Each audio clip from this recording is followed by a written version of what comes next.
एक बहुत बड़ा सवाल कि सिंगापुर में जो हमें वर्क परमिट मिल रहा है, एस पास मिलता है, एम्प्लॉयमेंट पास मिलता है, जो हम पढ़े लिखे नहीं है तो भी हम सिंगापुर में as a work permit general worker पर आते हैं, हम स्किल लेके आते हैं। तो भाई एस पास जो हमें मिलता है, हमें बैचलर डिग्री है, हमारे पास masters degree in IT professionals में है, तो हमें एम्प्लॉयमेंट पास मिलता है। कुछ ऐसी चीज बताइए कि सर क्या हमने आईटीआई डिप्लोमा कर रखा है 10th के बेसिस पर 2 साल का, 12th के बेसिस पर 2 साल का, तो क्या आईटीआई डिप्लोमा की वैल्यू है या नहीं, सिंगापुर में उसकी जॉब मिल सकती है या नहीं।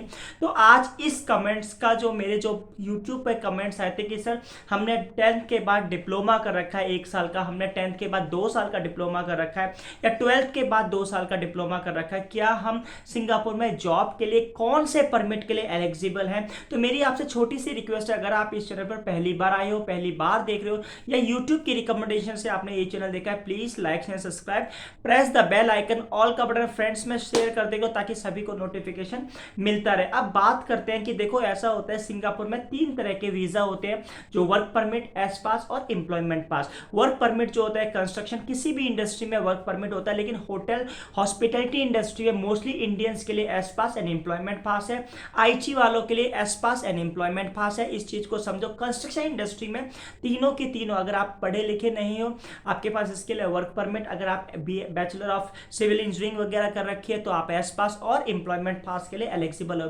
तो कुछ इस तरह के परमिट सिंगापुर में है। अब बात करते हैं कि सर 10th के बाद हमने 2 साल का आईटीआई डिप्लोमा कर रखा है, क्या हम एलिजिबल हैं वर्क परमिट और एस पास के लिए। तो हाँ भाई, अगर आप 12th के पास आपने 2 साल का डिप्लोमा कर रखा है, या 10th के बाद आपने 2 साल का डिप्लोमा कर रखा है प्लस एक्सपीरियंस है, तो आप वर्क परमिट के लिए भी एलिजिबल है और एस पास के लिए भी एलिजिबल है, बट एम्प्लॉयमेंट पास के लिए नहीं है। एम्प्लॉयमेंट पास सिंगापुर का एक top class highly professional permit होता है, तो उसमें आपको बैचलर ऑफ आईटी चाहिए या मास्टर्स डिग्री चाहिए या किसी चीज में स्पेसिफिक आपकी पकड़ होनी चाहिए, स्पेशलाइजेशन होना चाहिए, तो उनको एम्प्लॉयमेंट पास मिलता है। लेकिन आप डिप्लोमा होल्डर हो, एक्सपीरियंस हो, तो आप वर्क परमिट और एस पास के लिए एलिजिबल हो। और भी सवाल आता है कि क्या सर वर्क परमिट से एस पास हम हो सकते हैं या नहीं। वर्क परमिट से भी एस पास यानी अपने आप को अपग्रेड आपको करना है, आप वो भी कर सकते हो। मैंने काफी ऐसे देखे हैं कि 10th पास करके अपने सिंगापुर में वर्क परमिट पर आए हैं कंस्ट्रक्शन वर्कर पे, लेकिन वो यहाँ पर 3-4 साल उन्होंने काम करा, प्लस उन्होंने part time diploma related to construction industry से करा, जो बीसीए से ऑथोराइज है। तो यहाँ पर ऐसे बहुत से इंस्टीट्यूट हैं कि अगर आप वर्क परमिट पर भी आते हो तो ऐसा नहीं कि आपकी लाइफ में वर्क परमिट ही रहेगा, आपकी सैलरी 1200 ही रहेगी, आपकी सैलरी $2,500-3,000 तक भी पहुंच सकती है, लेकिन आपको मेहनत करनी पड़ेगी। आपको यहाँ पर जितने भी इंस्टीट्यूट हैं जो रिलेटेड आपकी इंडस्ट्री के हैं, वहां पर पार्ट टाइम कोर्सेज होते हैं, 6 महीने का, 1 साल का, आपको वहां जाके सैटरडे संडे क्लासेस होती है।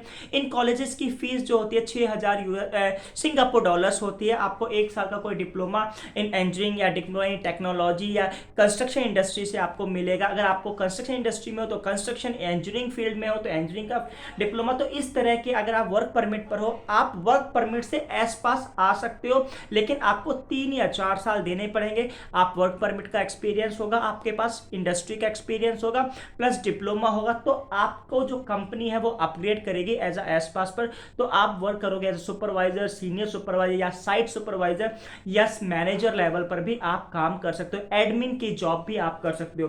तो यहां से वर्क परमिट से एस पास की स्टोरी जाती है। लेकिन बात जो थी, अगर हम इंडिया में आपके पास डिप्लोमा है तो भाई आपकी वैल्यू है, क्योंकि ऐसा बैचलर डिग्री एंड डिप्लोमा ऐसा होता है कि अगर आपने डिप्लोमा कर रखा है तो बैचलर डिग्री में आपको सेकेंड ईयर में एडमिशन होगा। कुछ इस तरह से होता है कि अगर आपने इंडिया में 12th के बाद 2 साल का कोई डिप्लोमा कर रखा है, लेकिन आप डिग्री करना चाहते हो, तो 2 साल वो वेस्ट नहीं है, आपका जो सेकेंड ईयर में एडमिशन होगा। इस तरह अगर इसी तरह से 10th के बाद आप 12th में भी एडमिशन लेते हो, 2 साल का डिप्लोमा, तो डायरेक्ट 12th में भी आप एडमिशन ले सकते हो। तो कुछ इस तरह से डिप्लोमा है, डिप्लोमा की वैल्यू है भाई। तो इस कहने का मतलब है कि आप सिंगापुर में अगर आईटीआई का आपके पास डिप्लोमा है तो आप वर्क परमिट पर भी आ सकते हैं और एस पास पर भी आ सकते हैं। और भी कंट्री, अगर आपने मेरी चैनल की वीडियो वीडियोस अगर नहीं देखी, एजेंसीज की डिटेल, काफ़ी लोगों को ये भी कन्फ्यूजन रहती है कि सर एजेंसीज तो बहुत सारी एजेंसियां जो अब्रॉड भेजती है, मिडिल ईस्ट भेजती है, पोलैंड भेजती है, क्रोशिया भेजती है, माल्टा भेजती है। आजकल पॉपुलर डेस्टिनेशन माल्टा, पोलैंड, क्रोशिया है लोगों की, सिंगापुर है, तो सिंगापुर के लिए भी एजेंसीज की डिटेल ऑलरेडी मैंने बना रखी है। और दुबई तो नॉर्मल बहुत सारी एजेंसीज हैं। आप मेरे चैनल को जाके ढंग से विजिट करोगे, आपको एजेंसीज की भी डिटेल मिलेगी, टॉप बेस्ट एजेंसीज, आपको सिंगापुर आना, कौन सी एजेंसी से हम कॉन्टैक्ट कर सकते हैं, अगर आपको पोलैंड, क्रोशिया जाना है कौन सी एजेंसीज है, सो सारी की सारी इंफॉर्मेशन, और इन फ्यूचर आगे और भी आने वाली। आई होप सो आज का जो आपको कमेंट्स था कि जो भाई आईटीआई कर रखी है क्या हम सिंगापुर है, तो भाई आप वर्क परमिट और एस पास पर आ सकते हैं। आई होप सो आपको वीडियो अच्छी लगेगी, वीडियो अच्छी लगे like share subscribe. Thank you for watching this video.